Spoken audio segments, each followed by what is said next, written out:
So that's my part to that, I guess. And I think, that's a lot of people that aren't directly involved with, what's been categorized as the environmental movement over the years feel like the environmentalists are going out there and telling you that you've got to give up everything and go live in a shack in Montana somewhere. Yeah, go away. I don't want to do that. I want to live here. I want to go to the stores and buy the needs I have, but let's do it responsibly. Do I need 5 stores within a mile to go to, or do I need new issues there? So yeah, just sensible management, I think, of ourselves. One of the things that, and this is something that, looking at going into running for federal office, this is something that largely has to be handled more on a local level. But one of the biggest problems that you see in an area like this is the issue of suburban sprawl.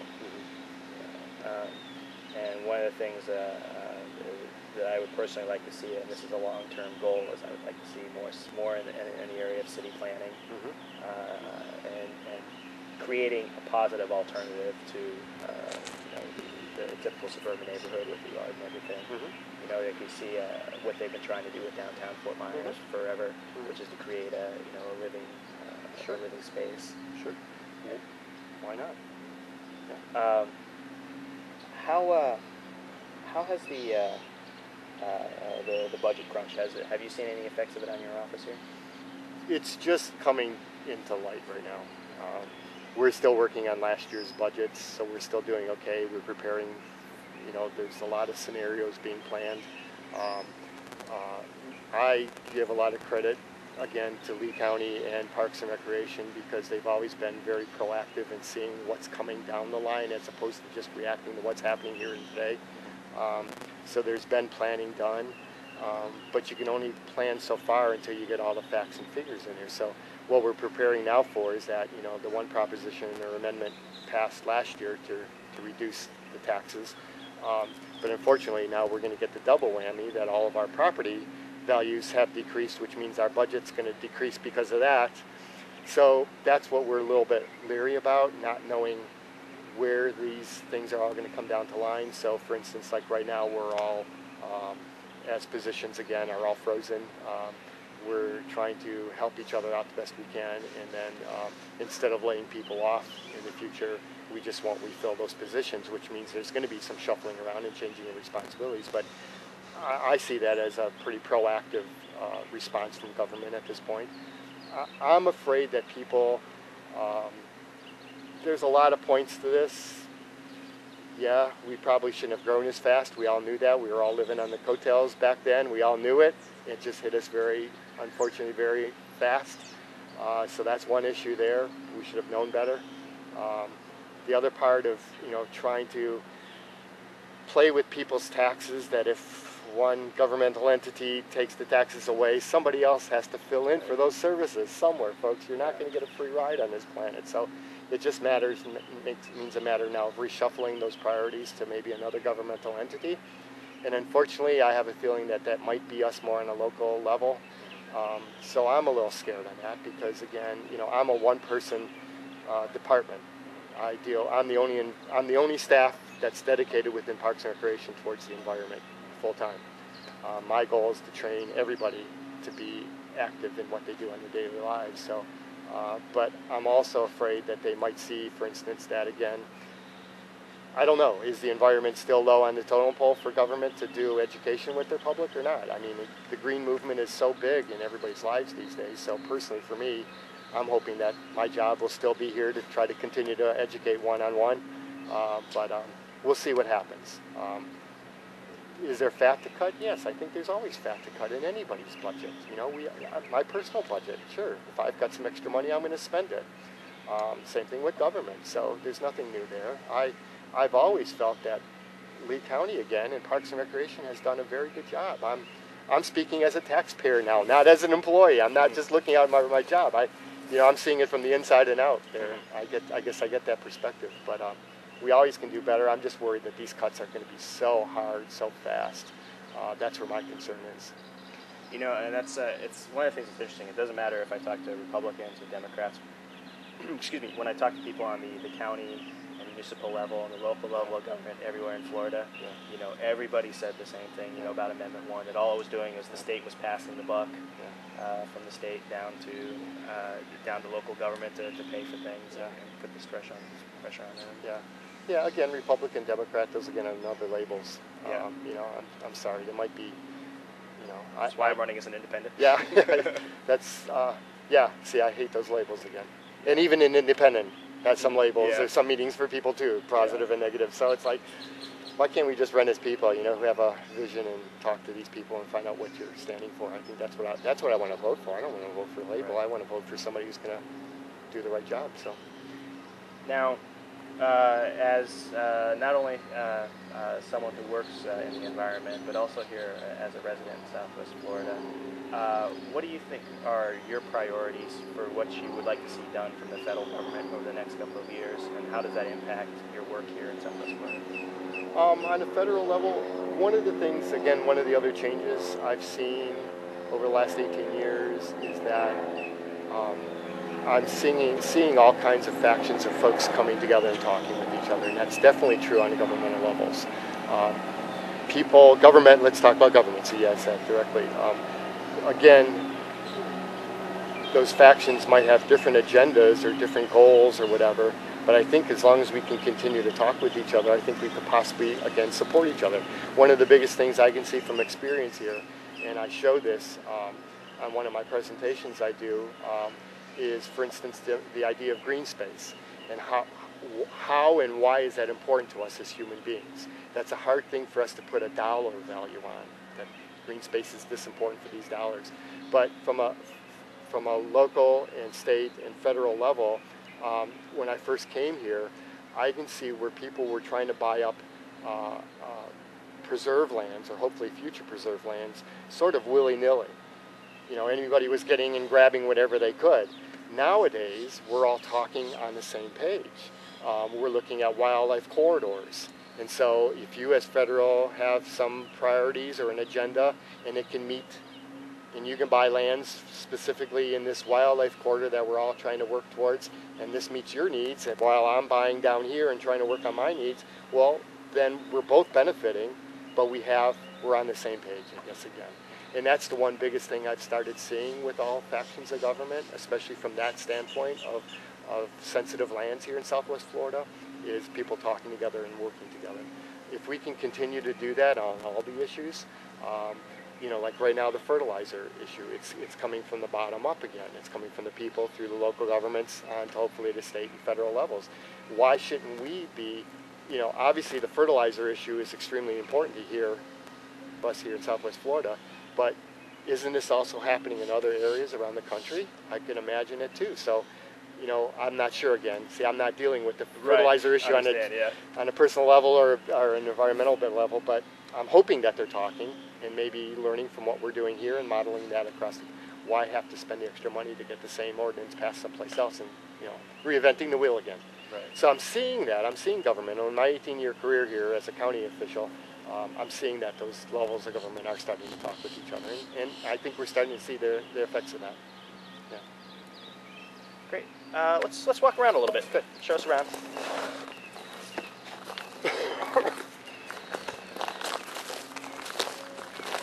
I know one of the things we talked about last time I was here a little bit is I would love to encourage more people in the area to use more native plants. Mm-hmm. Mm-hmm. Okay. So, yeah. Just here at the Eco Living Center, we're again trying to teach people day-to-day solutions that you can do as an individual to make a difference. One of the things that we try is to get folks down here to understand the difference between native and exotic plants. All exotic plants are not bad. There are a number of them that are invasive, therefore they become a secondary problem for us down here. But the first problem with invasive or exotic plants is that they're not familiar to our native animals. So therefore they're not quite sure how they can use those materials to either eat or build their homes with.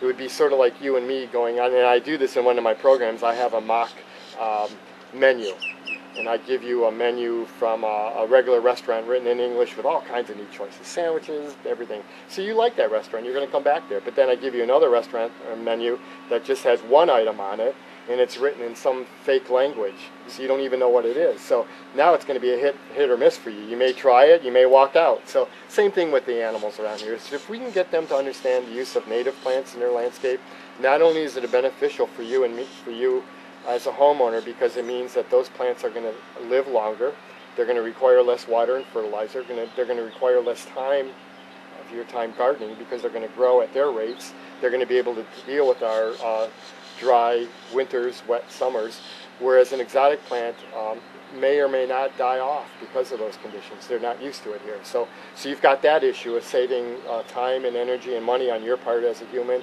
also saving the environment. The other nice thing about, again, then the native plants is that you're actually building your own wildlife preserve on your own property. And even though you may like to maybe attract panther back to your backyard, I think that's kind of unrealistic, but people like to see the birds and the butterflies and things like that. So I just talk about how your own backyard can be your own little private wildlife preserve that way. So you're saving money, you're saving the environment, you're providing for the wildlife that's here and being displaced with growth. So here now you're a direct benefit to our community as an overall because of all those issues. The other thing is, for instance, watering. Again, I mentioned to you how water is a big problem down here.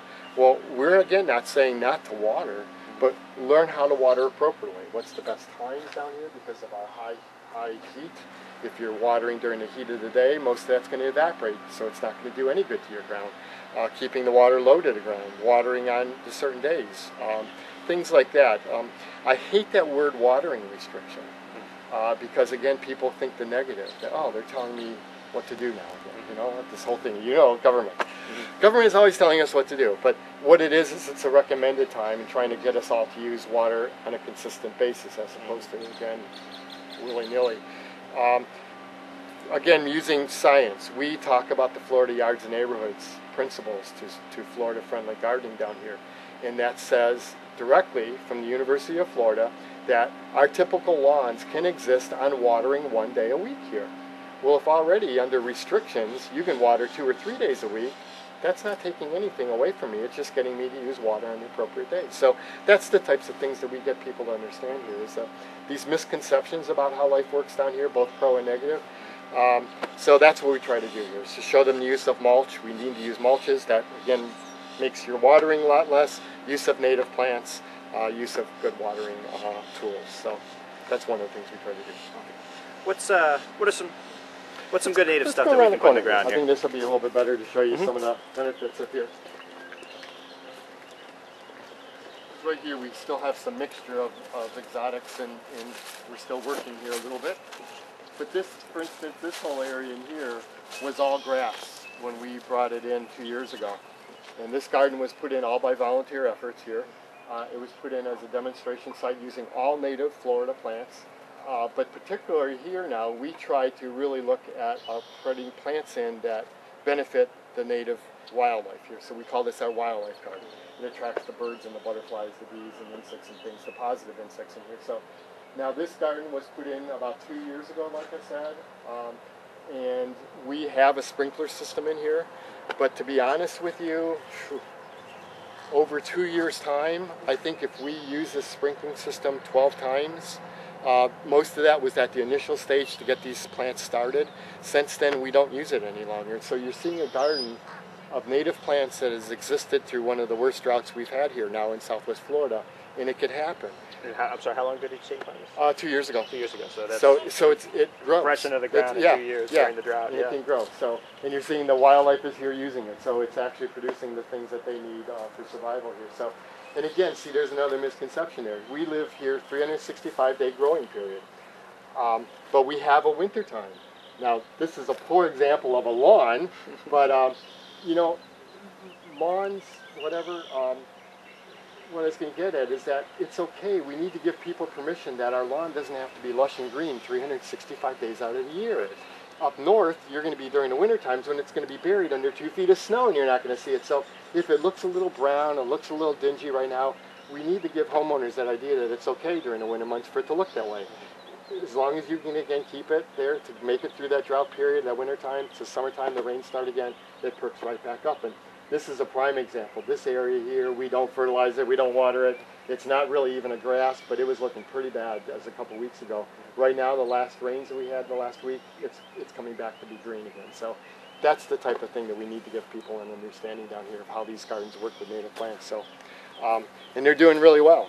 Again, this is all maintained by volunteers. So you see the weeding problem isn't really a problem because of the heavy mulching. So you know, you put all those practices into play and it works okay for you.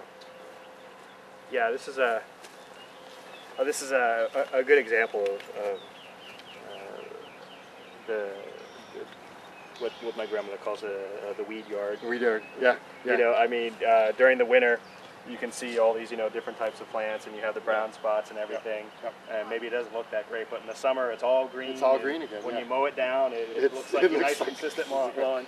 And it depends upon your uses. I mean, if you just obviously we're a park here. We need some open green space for people to walk and play. So this does fine for our purpose. Now, if I needed something better in my own home, then I could go and pay a little bit more time, but it's also going to take more of my time and my money to maintain it into a better shape, and that's something we don't want to do here. So, but the rest of it, it's doing really well. I'm really pleased with this garden. It's been doing very well, and I'm just so proud of our volunteers that they've taken so much pride in this area too, to see it growing and to give back to the community now.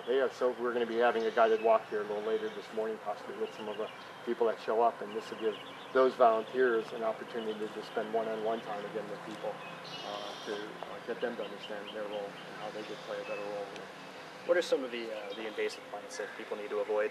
Well, I think the big ones, again, you know, the Brazilian pepper is probably still our biggest one that invades so fast down here. The Melaleuca and the Australian pine, those are there. But unfortunately, again, because we have that 365-day growing period, and because we're getting in so many different people are traveling around the world on a much more common basis, I guess you can say, and that's one way of spreading seeds and being introduced. So we're getting new invasive species every day, unfortunately, that we don't even know about yet. One of them that I've heard about, it's still being sold in our stores these days, the Mexican petunia. People like it a lot, and they've been planting it around, and I've heard horror stories about it, and I've seen it first time now. Last week we took a kayak trip on the Orange River here in Southwest Florida, and there's now Mexican petunia all along that river. So now I've seen it firsthand on how those seeds are being spread so rapidly that that's our next invasive plant, and it's just taking time for, I think, our different governmental agencies to now put that on the new invasive list. I think the data is just coming in to show that, and unfortunately it's going to be at a horrible stage by the time we outlaw that plant, but so those are the big ones. We're learning about new ones every day, but yeah, Brazilian pepper, Melaleuca, Australian pine. But see, there's again where Melaleuca, you know, we have one of the greatest industries here in Fort Myers, the flora mulch. One of our, here it is local, here in Fort Myers, they take Melaleuca trees, which are a detriment to our environment, and they've turned it into a great product now by giving what's called flora mulch. They compost it to a high enough heat to kill off the seeds so it doesn't regerminate, and they sell it back to us as mulch made from Melaleuca. So what a great thing. Here now you have a tree that was invasive trying to drain the land of water, now helping us conserve the land with water. So I think that's a great initiative here in Southwest Florida to see that come that far. Yeah, it's great for people's allergies too. Yeah, get rid of those guys. So yeah, a lot of neat things going on here. Everything's blooming today now because of the rain. It's looking great. You ever seen here? A lot of people are surprised about this one. Cotton, wild cotton. Folks, it does grow. It's one of our native plants here in Southwest Florida. So there you go. We've got it right there. Constantly keeps growing for us, blooming. So that is one of our native plants. I think the wildlife likes the seeds that are embedded in there, but they also like to use it in their bedding and things like that too. So talk about a wonderful plant there for wildlife, for seeds and shelter building. It's great. It's just kind of fun too for the kids to pick up and learn. Kids of all ages. Yeah, I remember. Actually, the first place that we lived when I moved to Fort Myers is I lived over in Cypress Lake Estates. Oh, had you? Yeah. And I remember when there was we moved here in '73, and I used to we lived kind of on the edge of Cypress Lake Estates. And there was a creek, and there was a dirt trail, and then it was woods all the way to 41 and pretty much all the way down to like Veneta. And that dirt trail is Summerlin now. It's Summerlin now? Yeah, I know. Isn't it amazing to see how fast things... Yeah. No, things are changing so rapidly. That's the other part too. I think you've probably heard the book that's on now by Louvre, Last Child in the Woods. Have you heard that book No, yet? I haven't. It talks about nature deficit disorder.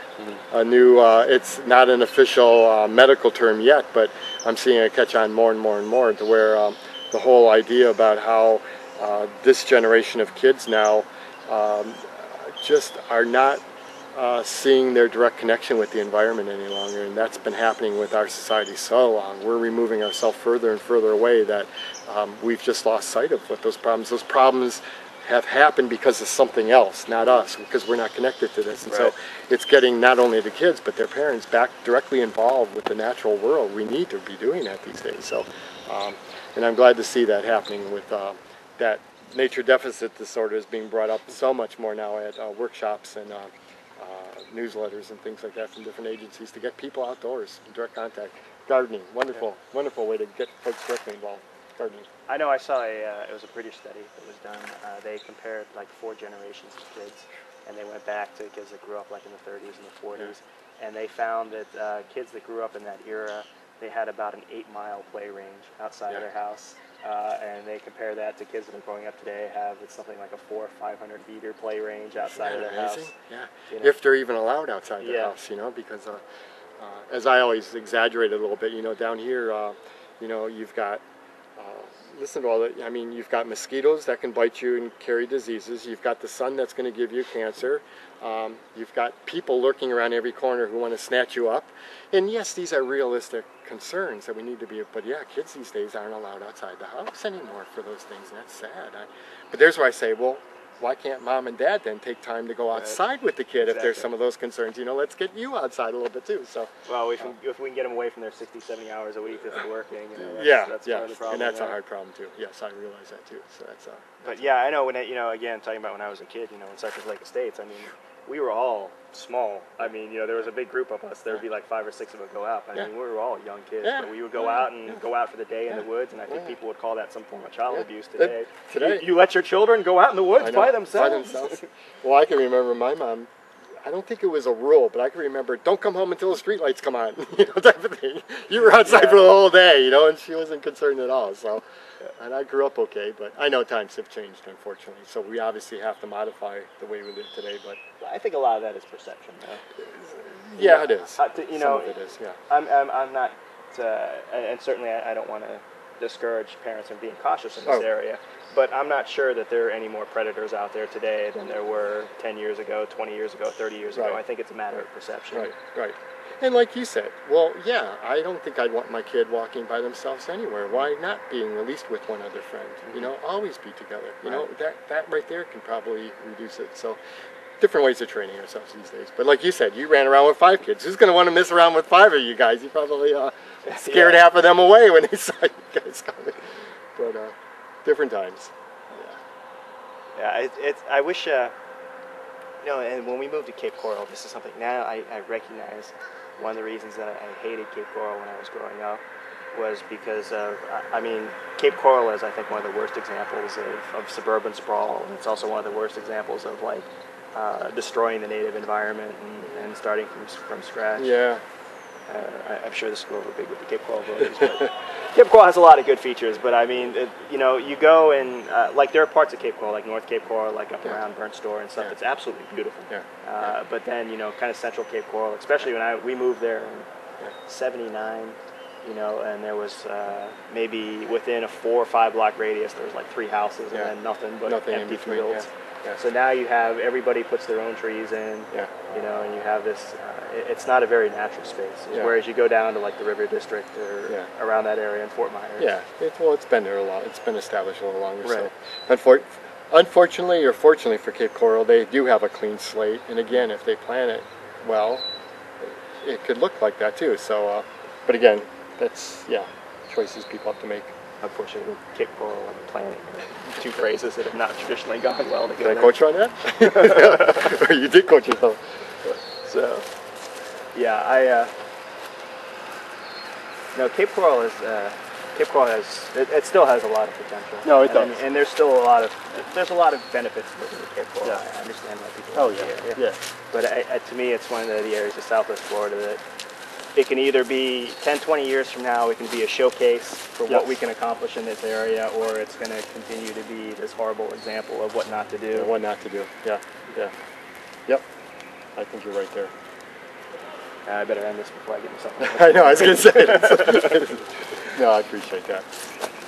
So, if you know, okay, you can go ahead and we'll go ahead and end it there.